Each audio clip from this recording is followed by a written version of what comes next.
What's going on, everyone? So, famous Laker fan Gilbert Arenas recently spoke and talked about how Austin Reaves, Luka Doncic, LeBron James might be the best big three in the regular season ever. I mean, even Skip Bayless is out here, becoming a fan. It's been wild to see.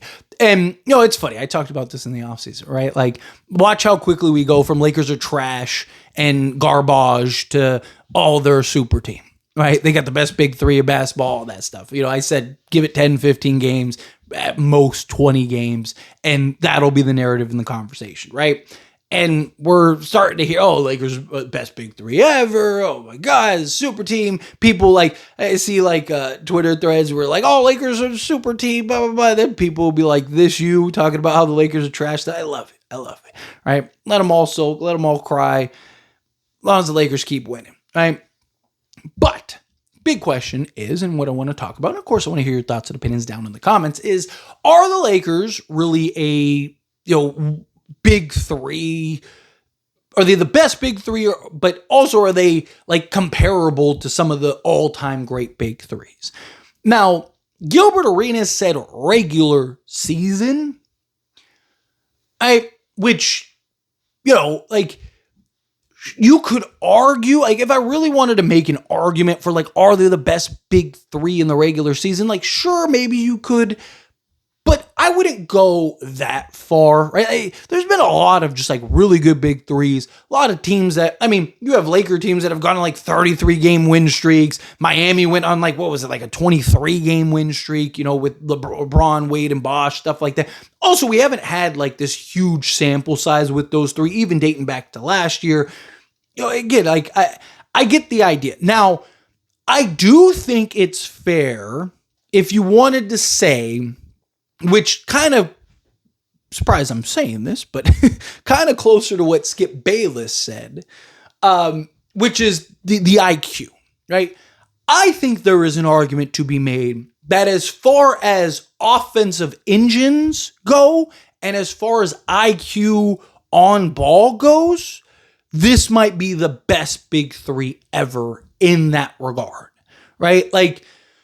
You have, teams that have had, Kidd and Nash and stuff, but again, to have three guys, two of which are one of, if not arguably the greatest offensive engines ever in LeBron and Luka, and then Austin Reaves being in that kind of competition between those, or at least this year, it's been very impressive.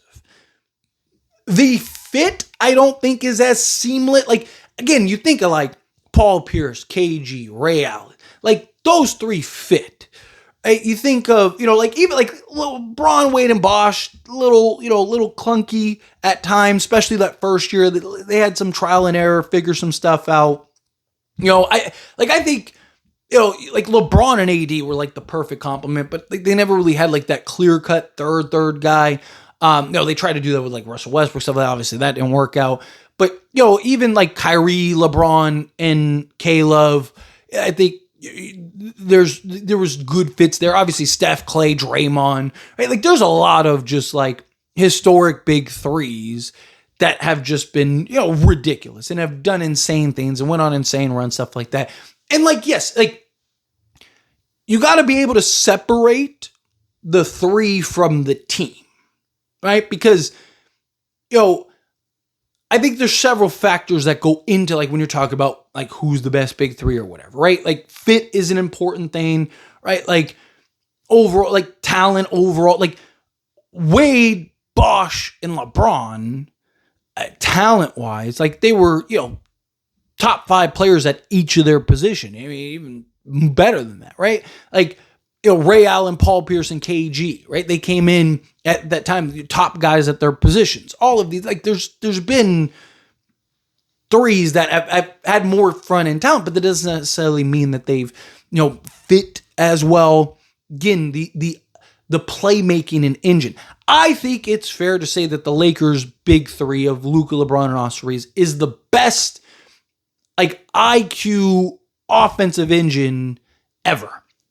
Right? Because, again, a lot of big threes over the years, but there hasn't really been three guys that by themselves individually can be the top offensive engine. Like Luka by himself could lead this Lakers team to being one of the best offensive teams in basketball. LeBron by himself, right, could lead you to be one of the best offensive teams in all of basketball. Austin Reaves, from what we saw without LeBron and Luka, can do the same thing, right? So I do think that those three, as far as a playmaking side, as far as the IQ side, as far as things like that, their ability to be on ball, operate, play off ball, play on ball, do all those things, I do think that there is definitely an argument to be made that is the best ever. Does that necessarily make them the best big three ever? I don't know, right? I personally wouldn't go that far.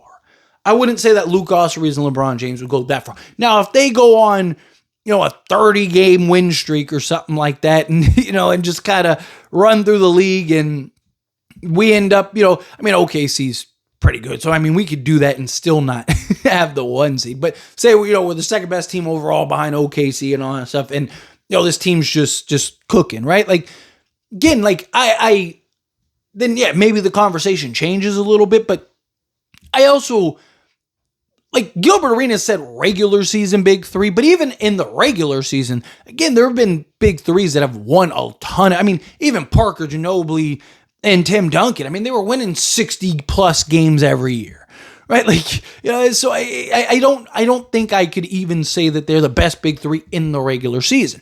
I don't think you can even put them in the conversation until they actually win a championship as one of the top big threes, right? Because again, even like Ray Allen and Paul Pierce and KG, they still won a championship. Yeah, I think that they kind of underachieved, but and people argue it's the age in which they came together, whatever, right? But like they only got one, right?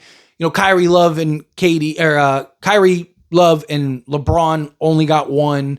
Part of that was Kevin Durant on the Warriors. If that doesn't happen, LeBron, Kyrie, and Kevin Love probably have a couple more. Like you have a couple big threes that just got one, right? But if these three got one, then yes, I think you could put them in that conversation. I also think it's tough too because of where LeBron is in his career. Like Lakers could win the championship this year and LeBron could retire. All right, and then it's like, do you have enough sample size and longevity to really put them as the best big three or one of the best big three ever? Right? Like, would you even put them over, like, say, a Miami big three who went to 4 straight finals? Right? Like, because, they won 2, but they also didn't, they had more success. They had more longevity. I don't know if I could even do that. Now, if they win a championship this year and then next year they follow up and go back to back and LeBron is still LeBron and, they're doing their thing, then yes, now I think you could, because again, like, there's been a lot of great big threes, but not a lot of them have won multiple championships.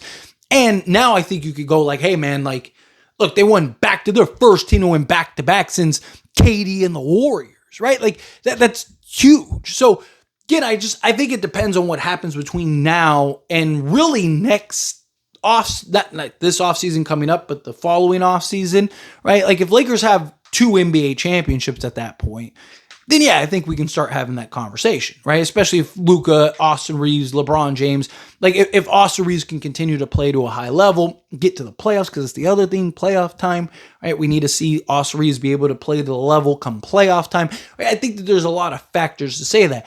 I'm comfortable saying that this is probably the best 3-man kind of ball handling group that we've ever seen, right? Like I said, you've had some like interesting ones over the years, like with like Gordon Dragic,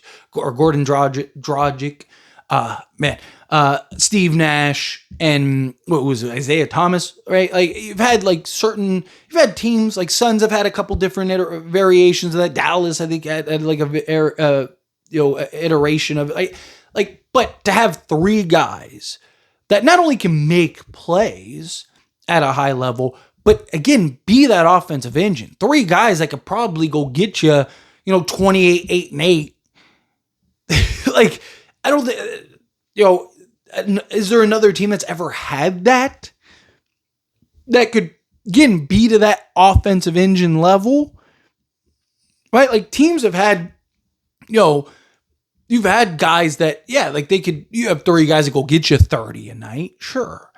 But could they also go get you, 6 to 8 rebounds and 8+ assists on a nightly basis?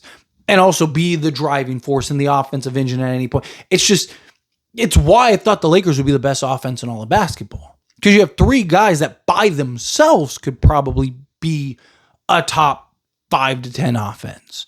And then you add in that all 3 are on the same team and all 3 could play to the level that we know that they could play. They can figure that out and work it out.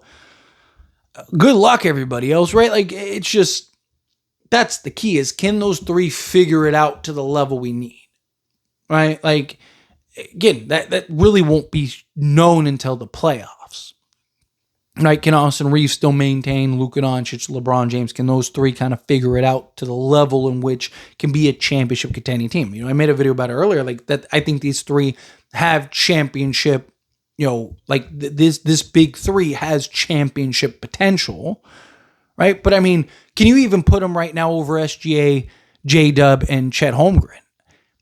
They just won a championship, right? Thunder, now granted, Thunder as a team are ridiculous. But again, SGA, J-Dub, and Chet, they don't have the the offensive engine and playmaking capabilities that LeBron, Luka, and Austin Reaves have, right? So again, if you want to say that they're the greatest kind of offensive engine group ever, sure. But as far as like, are they the best big 3 ever?